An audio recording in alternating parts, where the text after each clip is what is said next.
Everybody bright-eyed and bushy-tailed, ready for another fun-filled and exciting day full of thrills, action, and adventure, I hope.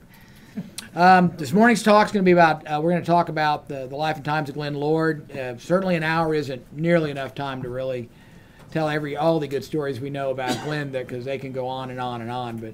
But just for, we wanted to take a little time to talk a little about Glenn and things he did and the things he accomplished and some about who he was. And so lots of people could sit up here and tell a few stories, but they decided to be us. So with me today, I'm Paul Herman. I'm on the board of the foundation. 25, 30-year Howard fan, occasional publisher, occasional editor, occasional troublemaker in the ranks and midst. With me, hey, tone it down back there. A simple cough would do, thank you. I win. Crowd's getting out of hand already. I was trying to think, what do you say about Glenn that isn't the obvious stuff? The biography stuff you can go look up, where he was born, what he did, and all that. I thought I'd try and kind of highlight some things that I thought set him apart from everybody else. The first thing that comes to mind for me was that he was a very persistent fellow. When he came back from the war, he had read Howard in the pulps, and he wanted to read more Howard, and there was no place to get it.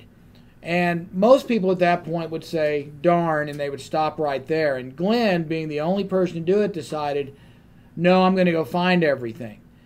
And that wasn't a simple, this isn't the internet days. This is when finding things required actually walking up to people you don't know and asking for stuff. It means writing letters to people in all these other cities saying, do you know anything about this? It would involve purchasing 5 years worth of pulps of action stories and just read them to see if he could find stories in there, either ones that actually had a Howard byline or those that didn't. It took years and years. He decided it'd be, Howard ought to have a poetry book. He just made up his mind. No one told him that. He wasn't following the pack. He just thought Howard ought to have a poetry book. And so he made the arrangement. He fronted the money. He put the deal together with Arkham House to produce Always Comes Evening. And it's just who he was. It wasn't something he had a regular 40-hour-a-week job just like the rest of us. He worked for a living. He had a house to pay for. He had kids to take care of. This was just his hobby. It was just sort of a runaway hobby that, as they can be, I have found, that some of us have found on occasion. He was a very persistent guy and gracious about it. He wasn't he wasn't out to take over the world. He was out to just simply scratch an itch. And he was very good and he was a real smart guy. He's valedictorian of his high school. I got to read his valedictorian speech. It was just fascinating to read. And as soon as I sat down, I thought, I should have brought it. It was so cool because he basically talked about, the world's either going to get better or it's going to collapse in chaos. And I said, and he hadn't even read Howard at that point. I'm going, wow, that's great. There you go. But he was it's just his nature. He was persistent. And a part of that, to help with that was that he was real fearless. He didn't really care what other people thought. And that's something a lot of us in here all agree with. We don't care what other people think of us. We're not here because this is where everybody else comes. This is because we come here because this is where we want to be. And that's something we share with Glenn, that he chased Howard because that's what he wanted to chase, not because it was the current pop thing to do. It's because he read it, he was a bright guy, he'd read a lot of stuff, and he liked it. And that's what he wanted to chase, and so he did. And he didn't mind people knowing that. And he didn't mind sending letters to people saying, hey, I'm a Howard fan, this is what I'm looking for, can you help me? He'd walk up to, he'd show up in Cross Plains unannounced and bring his poor wife with him and say, come on, let's just go up there and start talking to people and see what we can find. And ask to go raid the attics and go have a good time and just see what you can find. And that fearlessness is a real necessary quality that a lot of us can be challenged with. That for him, it was just he never thought about it. He just did it. When Sprague de Camp showed up and said, well, all that Howard stuff, and spoke the party line of the hard sci-fi guys of the 40s and 50s. The party line was, if you like fantasy work, you're immature, you're childish. There's nothing deep in there. You can't possibly have a critical thought in there. And Glenn just said, no, I don't agree. And he didn't care that they were the big dogs of what they did. When Sprague showed up and tried to simply cow him down in various written places, Glenn wasn't cowed. Glenn was never cowed by anybody. He was more than happy to stand up to everybody he faced. And that's a quality I really admire and I really like. Third, he was a real individual. He was very big on, I like what I like because I like it, not because someone tells me I should. He was very big on being who he wanted to be, and that's a really nice. I've always thought that's the best way to live life, is to be who you want to be, and he wasn't looking to take over the world. He wasn't looking to become agent and run the Howard world. He wasn't looking for those things. Those things just turned up as an after effect of following a passion, which will happen in a lot of people's lives. You follow your passions, at some point it sometimes turns into something bigger just because you're there and you're the expert. So it was a great quality and very, very much a very Howard kind of thing to me. I mean, that's something a lot of us have in common is we're very individualistic. We don't really worry about what other people think. Fourth, he always had, and it's something I always admired, was he always had a very professional voice in print. He did not say childish things. He did not act rude and insultive to people. He always acted with courtesy. Now, in person, he might, if you got him over dinner, he might tell you what he really thought of Catherine Crook de Camp. But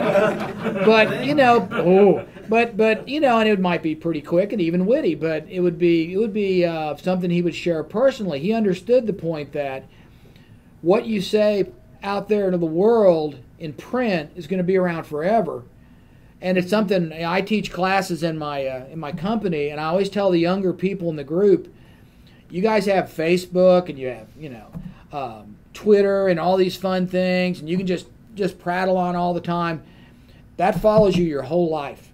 You really got to be careful what you say. You've got to be sensible. You've got to think about, even despite what you think, try and act like you're an intelligent, sensible human being. You want people to respect what you say. Speak like you're someone who should be respected when you talk, not like you're an 8-year-old. And Glenn knew that instinctively and always did it. Everything you go read his writings, and it's just amazing when Sprague de Camp would try and calm down with, well, I went to college, and I'm in New York, and I'm a award-winning science fiction writer, and Glenn would say, and that's really nice, but here's the facts, and here's what I see, and this is what I see, and that's what it looks like to me. And he wouldn't get rude, wouldn't get insulted. He'd just tell it the way it is and prove the guy's wrong. A great quality. And then last, Glenn didn't turn aside from the job of paladin. I wrote in a introduction that in one of the books I did that Glenn was the first great paladin of Robert E. Howard. That Sprague de Camp simply wanted to toss Howard aside, take Conan, go make lots of money, and put out a lot of tripe in the process of doing it. And Glenn rose to that fight, and then when it came time and he did it over and over. When they said, hey, we need help, can you be agent for us? He agreed to do that, even though he knew nothing about being an agent and had no idea really what he was doing, but he just started calling people up. He'd call up Kirby McCauley, the agent for Stephen King, and say, how do you guys do this? And Kirby would tell him, because they got along really well. He and Kirby were good buds. He would learn as he went. But he didn't shy away from being the champion of the guy and trying to get things done right. And each time, even if he did something that I wouldn't have done and might not fit modern sensibilities, at the time he was doing what he thought best to achieve the goal, which was get Howard in print as clean as possible, get people to read it, and get people to appreciate, to see what he saw. If they're bright enough to understand what they're looking at, let them see what he saw. And he never backed down from that. I don't know how many times he got sued. 3, 4, I lost count, some number in there. But you know, and I guarantee that I'll bet his family took to that just as well as my family takes to that, which is not good. But you know, he wasn't gonna let people push him around. He wasn't gonna back down from people he didn't have to. You know, he was always the paladin, and he, you know, and it was really just doing what he thought was right. He wasn't out to, you know, where Spraggy was out to make the most money he could. Glenn wasn't worried about making the most money he could. He was just, you know, he did make money, and that's nice, but and it was a nice little supplement, I'm sure. But the point was that he wasn't out to maximize the profit and destroy, you know, burn the thing to the ground and do it as quick as you can and be done with it. He constantly was looking for opportunities, constantly looking to get the stuff out there, constantly looking to, you know, there's lots of books he worked on where he did the editing, he wrote the intro, his name's not anywhere on it. You know, he didn't care about the fame. He didn't, you know, he wasn't interested in being a star. He was just doing something that needed done, and I thought that was great. So, so anyway, that's just some of my thoughts about Glenn Lord. Glenn did a lot of things for just regular fans, and it was because Glenn was just a regular fan. Anybody who had the pleasure of meeting Glenn and sitting and talking with him knows that Glenn never treated anybody as less than his equal. You were just a fellow Robert E. Howard fan. He respected and admired that. And he knew a lot about Robert E. Howard, and he knew more than you did. But he was only going to give it to you in a helpful way. He wasn't lording it over you. He wasn't. Funny. He didn't put on any kind of airs. I imagine that Glenn knew how important he was, but he never acted like it. And that was an amazing thing to me. I've written a lot about Glenn, and I think a lot of people know that one of my first experiences with Glenn, I started work for a new company, and I'd been sent to Houston for some training, and I didn't have a car there, staying near the office in a little apartment. And when I talked to Glenn on the phone, and I said, well, I don't have a car, so I can't come to visit you. He drove all the way across Houston from Pasadena, Texas. It's a long way to visit with me. Well, I was just some guy. I was a fairly new member of ROVA at that time. I hadn't really done much, but he drove all the way across town to see me. And we sat in that apartment for 3 or 4 hours just talking Robert E. Howard, and he would just do that. He loved doing it. When it came time to do publications, and Dennis McHaney could speak to this much better than I can because he was much more active back in the early days with this stuff. But when it came to doing publications, Glenn was trying to not only get Robert E. Howard in print, but he was trying to build a Robert E. Howard fandom. And he knew that the way to do that was to nurture these fans who were doing fanzines, who were getting the word out, who would publish this stuff.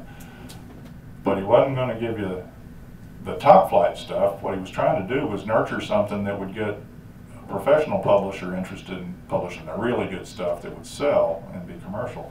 So he had a good idea what he was doing, I think.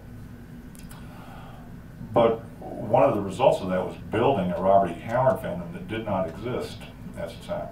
How many of you are familiar with the old fanzine Amra? It was not a Robert E. Howard fanzine, was it? It was a Conan fanzine. It was actually a generic sort of sword and sorcery fanzine. It started with a group called the Hyborian Legion, and they would get together at science fiction conventions, and they would wear little horn helmets, and they would give each other exalted titles like, you know, Grand Poobah of Numidia or whatever.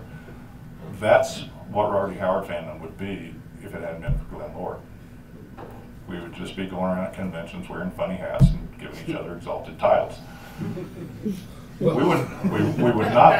certainly would not be here because it was disciples of Glenn Lord, me, Vern Clark, Bill Cavalier, who first started coming here in groups and giving the local people the idea that maybe there was something to this Robert E. Howard thing. Otherwise, it would have been just the occasional fan driving through and wondering where's that house. But look at what it's become, and it's all because of Glenn. I don't think you can overestimate how important what Glenn did was to Robert E. Howard fandom. I just don't think it would exist at all. There would be Conan fandom, yes, but there would be no Robert E. Howard fandom if it hadn't been for him, because he nurtured everything. He wasn't interested in just Conan. He wanted everything out there, because he knew Robert E. Howard was a wonderful writer, and he nurtured it. He made it all possible. I can't say enough about the guy. Mm-hmm. You know? That's true. What a gentleman he was, and it really comes down to, he was the world's #1 Robert E. Howard fan, and he always will be. Mm. So. I guess I can add to that too, that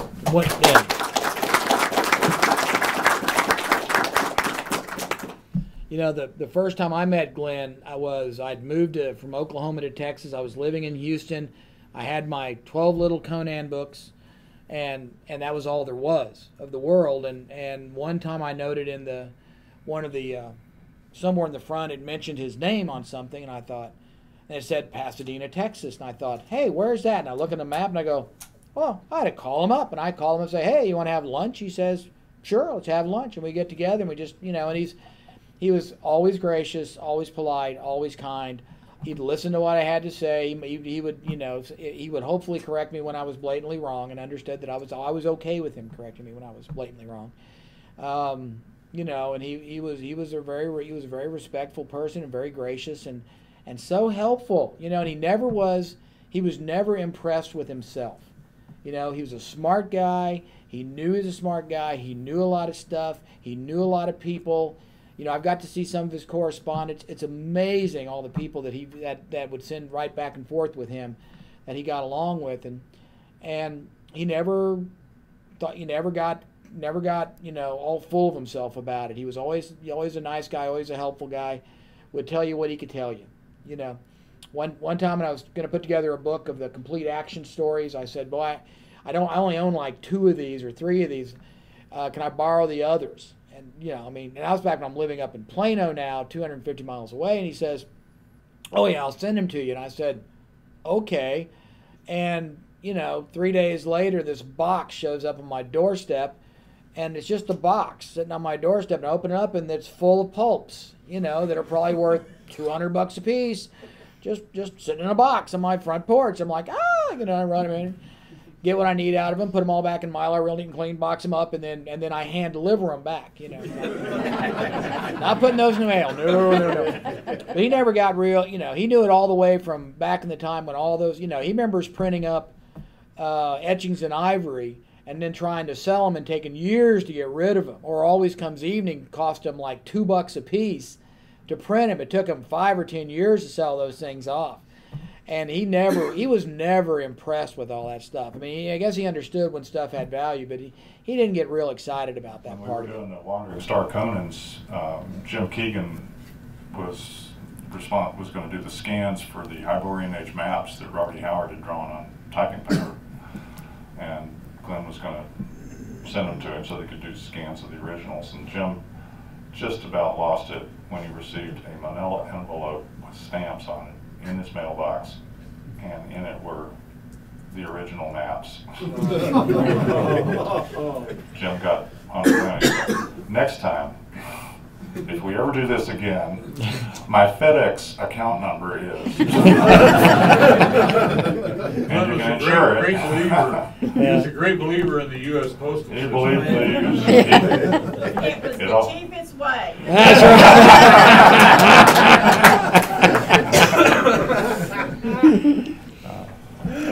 One of the things that Glenn would do too is you'd ask him a question or you'd ask him for something. When I first started getting interested in the movies that Robert E. Howard had seen, it was the weirdest thing. I'm going through a biographical dictionary, and I saw a picture of Francis X. Bushman, the old silent movie star, in a role I can't remember which role he played, but he was in the movie Ben-Hur, the old silent film. And boy, that guy had massive shoulders and chest. Francis X. It's like, I wonder if that was if he was an influence on Howard. So I asked Glenn, Well, the next thing you know, I'm getting stuff. Well, here's a letter in which Howard mentions this movie, or here's a letter in which he talks about a whole bunch of movies. And the next thing I know, I've got this enormous list. But every time you'd ask him for something, he'd give you a lot more than that, because he would give you stuff you didn't know to ask for. But he knew about it, and he said, okay. And I think at first he's testing you out to see if you're going to do the work. Yeah. And then once he figures you are, well, he starts feeding you more. There's more to do. Yeah, it's a rare quality to find someone who when you ask the question, they immediately, they can answer the question, but instead they not only understand what you're asking, they understand why you're asking. And so they can step back that next step and say, yeah, you're asking for this, but you really need this and this and this and this to really get the whole picture. And you go, he's done that to me so many times, right? I ask him about something specific, and he'd say, well, yeah, but, and then he'd just, he'd start throwing out 5 more things to think about, and it would just start doing this to you, and just you only have to see the bigger picture. That was always fun, always fun. You want to introduce Luann Lord? I don't know if we should or not. What? Should we? Yeah. You get in trouble. Why You don't get in you do trouble. that? Why not? Okay. She told me she'd get up and walk out if I made her stand up, so I'm not going to make you stand up. But in the back, next to my lovely wife, is Glenn Lord's wife, Luann, who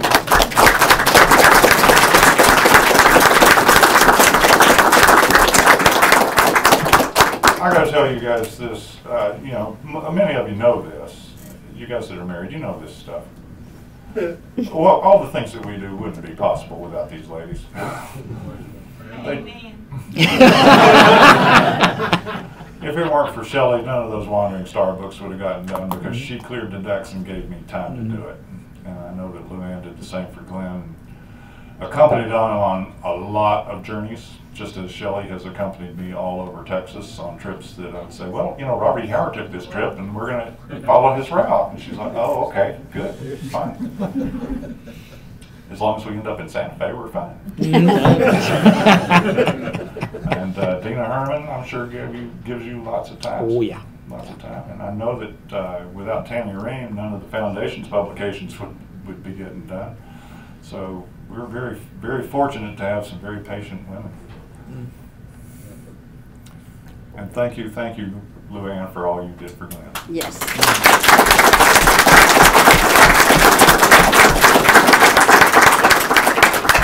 Anybody got any questions that they want to ask? Or Scott? What writers and genres was he interested in other than Howard? Oh, Just out of curiosity. God, we started going through his collection this spring, weeks and weeks. Oh my God, he liked horror, horror, fantasy. He had a number of pulp detective kind of things, especially the old paperbacks. Westerns. Had a lot of westerns. Had the big fat spy novel things. A lot of poetry. A lot of correspondence. He wrote back and forth to all kinds of people. It's just it's a vast collection of writing back and forth. That was really interesting, because he was so literary. He was so well read in the old stuff that he could speak to everything. So he could have conversations with people that they could actually work with. But he liked a vast. He had a massive library. As someone may have noted somewhere, he's not the kind of guy to read a book and throw it away. No, he'd read a book and put it in the corner and keep it. And he did that for 60 years. So he had a lot of books, a lot of stuff, a lot of books, a lot of pulps, a lot of everything. So how much of his collection was lost during Hurricane Ike? I don't know. Some. I mean, there was a He's story. asking how much of Glenn's collection was lost during Hurricane Ike. 10%, 5%, Maybe about 5%. maybe 5%. Still, that's a lot. Oh, yeah. How big it was. Yeah. Oh, yeah, there's a lot of books. Yeah, a lot A of lot stuff. of it was lost after he had his stroke and he started declining. Mhm. He would just go and he would get something and he would take it out, but he wouldn't put it back. Mhm. And part of it got destroyed, part of it got thrown away. Yeah. Yeah. Yeah, that was one of those things that if so it's so much fun to see what time you come into it. When he came into it, Paul, you could buy a year stack of pulps for $5. You know, order them from New York, and they'd be in great shape. And they were nothing. They were nothing. They were cheapest reading around. They were nothing. When I show up, they're already, you know, 30, 40, 50 bucks.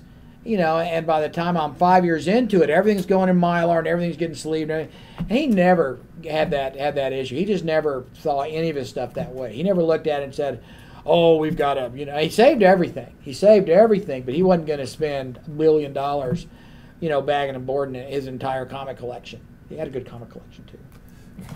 That's good to know. But he never got excited about all that stuff like I would. You know, it was always fun to have that kind of, like I said, he sent me a box of pulps. They're just a box of pulps, and I'm freaking out like, oh my God, they're touching each other. You know.